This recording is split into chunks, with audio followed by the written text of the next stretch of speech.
Good afternoon, everybody. Today I'm chatting with Steve Cochrane from Lithium Chile. Today is a great day to have Steve on because Lithium Chile just announced that they received the winning bid for the Sub4 area in the Arizaro Salar. In this interview, we discuss how it's advantageous for Lithium Chile to have been awarded this concession, which is only 18 kilometers from their current project, and what that means in terms of current infrastructure and team expertise. We also get into the financing terms. This deal comes with a US $16.7 million acquisition cost, how the company plans to pay for that, and how they're going to be working with a joint venture partner in Portofino. We also get into what the next steps are for this new concession. And I also sneak in a question there about Argentina's new president, Javier Milei, and what it means for investors in mining companies in Argentina. All right, everybody, enjoy the interview. Steve, thanks so much for joining us today. Great to be here. So you guys had a pretty big announcement today. Can you elaborate on the strategic significance of acquiring the Sub4 area in the Arizaro Salar for Lithium Chile, especially in terms of its location and proximity to your existing pre-feasibility stage project? Well, thank you, Stephen. And you're right. This is a very exciting opportunity for Lithium Chile. It does expand our footprint in the Salar de Arizaro significantly.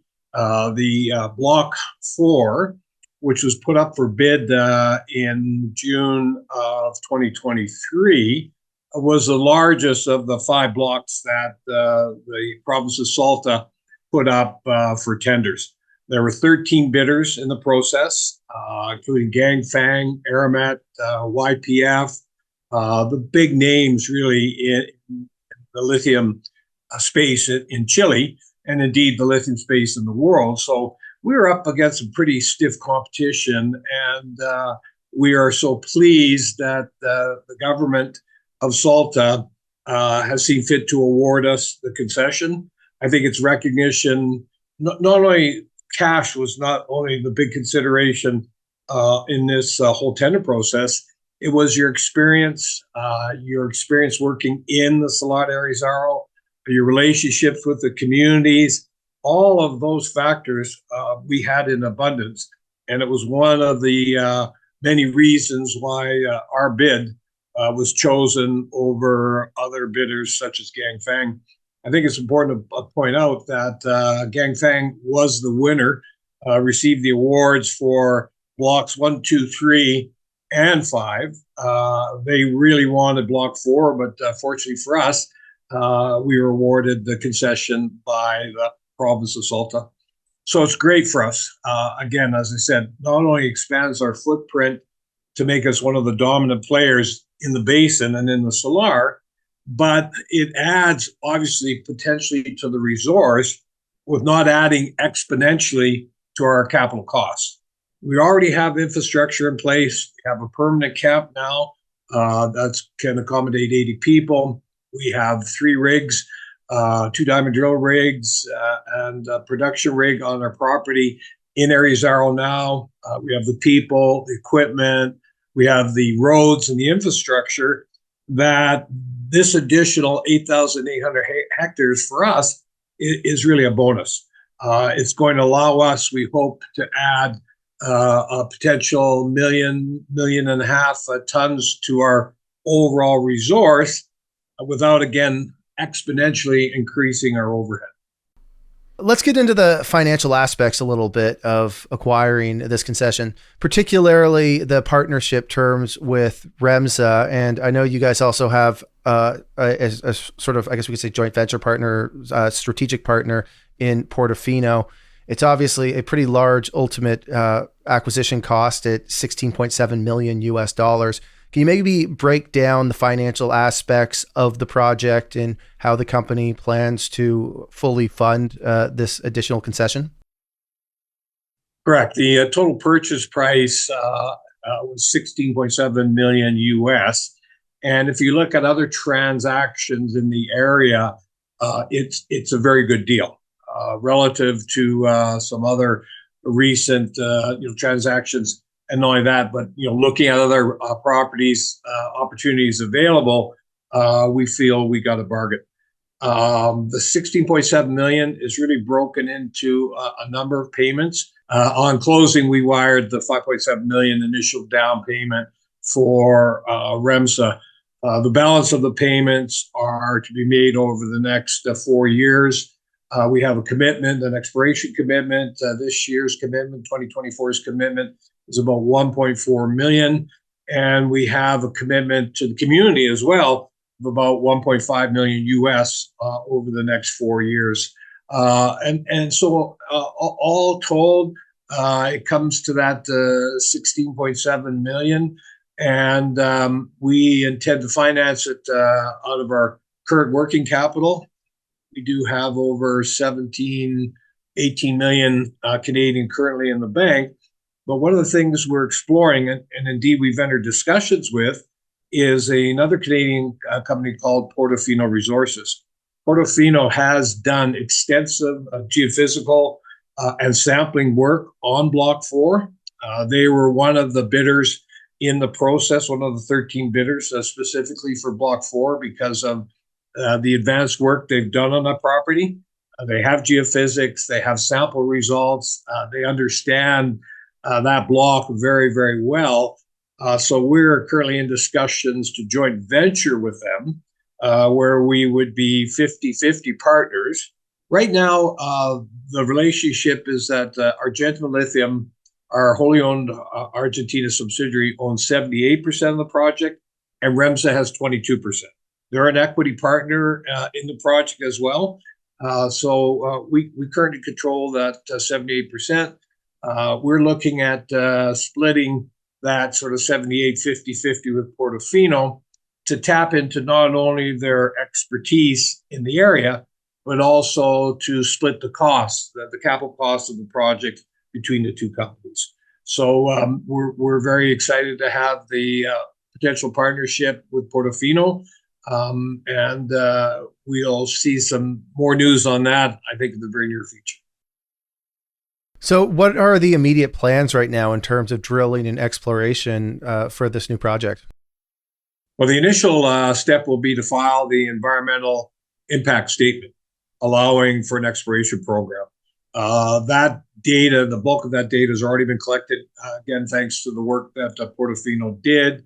And it'll be early in this first quarter where our team puts together the required documentation to file that environmental permit. We have a staff of 40 now in Argentina, well experienced, well equipped for carrying out this project. And we see an environmental permit sometime by the end of the second quarter, which would then allow for a drill program. So we see moving at least one of our rigs, potentially two of them, onto the new property in June or July. So the Sub4 area is only 18 kilometers away from your current project. What does this mean for Lithium Chile? Correct. Well, first and foremost, as discussed, it allows us to bring on these additional resources, potentially additional reserves, without incurring major costs. The economics of it, by adding these 8,000 plus hectares for us are exceptional. Again, with the infrastructure we have in place, we could drill a number of production wells and then just tie in the field, the northern field, Block 4, to our existing Arizaro project. That means running pipeline 18 kilometers to tie into the existing production facility we're building on Arizaro now. So whereas somebody else would have come in, they would have a look at a camp, have a look at the infrastructure and building out a plant, we don't. All of that's going to be in place on the existing property. For us, it's a very smart economic decision that allows us to add these additional resources simply by tying in the pipeline. Drilling the wells, of course, assuming that the results are there, and then just tying in the pipeline. So we're very pleased with this acquisition. Okay, so I got to squeeze in a question there about the new president in Argentina, Milei. How do you view him as in terms of mining friendliness for the mining investor in a project that is in Argentina? Everybody that I know, and particularly people on our team, see the Milei government as very pro-business, pro-money. Obviously, one of the big steps they're taking is to reduce the regulatory hurdles in Argentina. One of the reasons it's so costly to operate in Argentina is the restrictive import-export regulations currently in existence in the country. It delays, prevents bringing in equipment, bringing in people, and makes getting, proper staff, proper drilling, service, piping, very challenging in Argentina, which has been one of the major hurdles. So we are very hopeful that at least in the rhetoric to date, that he wants to cut that red tape, which will be very, very beneficial to the mining industry. He's also pro-mining from a revenue standpoint. So we see, at least in early discussions, that any of the government's policies will be earmarked for keeping mining a very significant contributor to the Argentinian economy. If he brings some stability to the inflation picture, that's not going to hurt. And obviously some currency stability would be very positive as well. So we're cautiously optimistic, the entire industry is, that we will see some, mining in general will see some definite benefits. Lithium in particular, we hope will be one of the principal beneficiaries of the Milei government. Now, obviously, you guys are called Lithium Chile. The most exciting near-term parts of the company are in Argentina, but Chile recently had some news with the potential new constitution getting voted down. What are your thoughts on what's happening in Chile? Interesting enough, it's typical Chilean. There are these radical, groups, left of center and right of center. The Chilean population as a whole are very pragmatic. They're very sensible, and they've just maintained the status quo. Chile is a great place to do business. Chile, as you know, is very stable politically, in spite of sometimes the policies being far left or far right. But for the common man in Chile, he sees that things are good in Chile, and therefore the fact that neither constitution was approved really says things are good, and they are there. I mean, economy-wise, politically, currency-wise, Chile is one of the most stable democracies in all of South America. So I think it's good. I think it also sends a message to the current Boric government that, it's great to have these ideas, but if they're too radical one way or the other, they're not going to get the support of the Chilean public, of the Chilean people. So I think that's going to play big in this whole decision to attract investment, to open up their lithium industry. As you know, there's been a lot of talk around nationalizing, and it's mistaken, because the lithium was nationalized in 1981 by the Pinochet government. I think, by contrast, the changes are going to be very positive for the private sector in the lithium space in Chile. I think what we'll see this year is that Chile is going to they need to encourage outside investment. They don't have the people or the expertise really in-house, so they know they need to try and recreate the miracle that's happened in Argentina, in the sense of the amount of foreign capital that's poured into that country to develop their lithium resources. I think Chile wants a piece of that, and I do see that 2024, that the changes coming will encourage investment, not discourage it.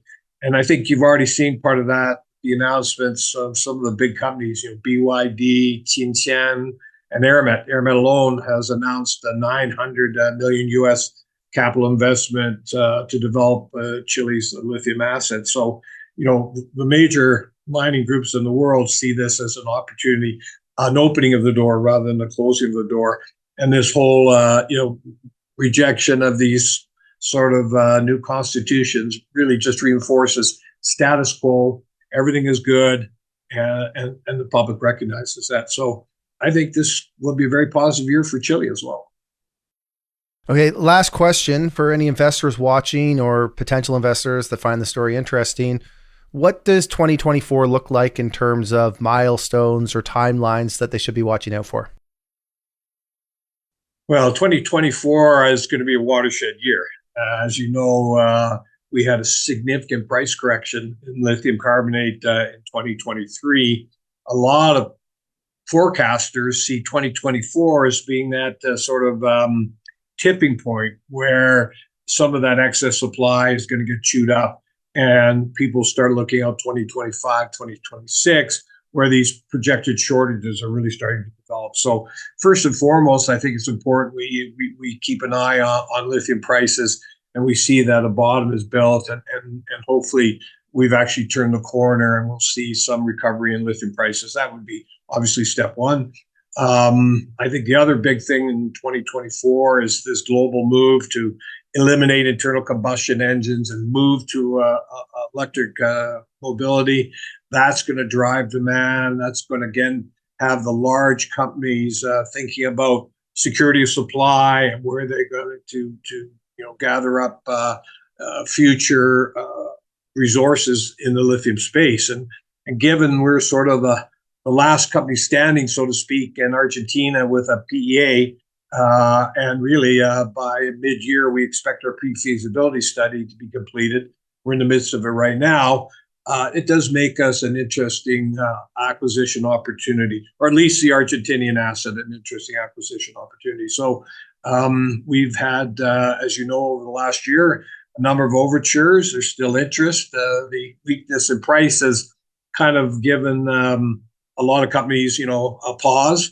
But I think 2024 overall could see a resurrection, if you like, a rekindling of that interest in looking at acquiring these long-term resources. So I think that could be obviously an important catalyst for us, going forward. But I also think we do have that pre-feasibility study that will be announced. That'll be a game changer. Obviously, we would like to see drilling, exploration, and obviously success on Block 4 in 2024. That'll be a function of how quickly we can receive our permit to begin the exploration program. But certainly the latter half of 2024, we'll start to see some drilling results from there. So overall, I think it's going to be an exciting year, both from a macro standpoint, looking at the recovery in lithium and reinterest in the lithium space, but also on a micro basis too, with what we've got going on in the ground, not only in Argentina, which obviously we focused on today, but also there are a number of interesting opportunities we've been presented with in Chile. So I'm hoping that we could see some interesting developments materialize in Chile as well over the next 90 to 120 days. So it's going to be an exciting year. Well, Steve, congratulations on the winning bid, and hopefully you'll come back on here in the future and continue to update us as 2024 plays out and we have more developments. Great. I look forward to it. And all the best to you and your listeners for 2024. Thanks, Steve. All right.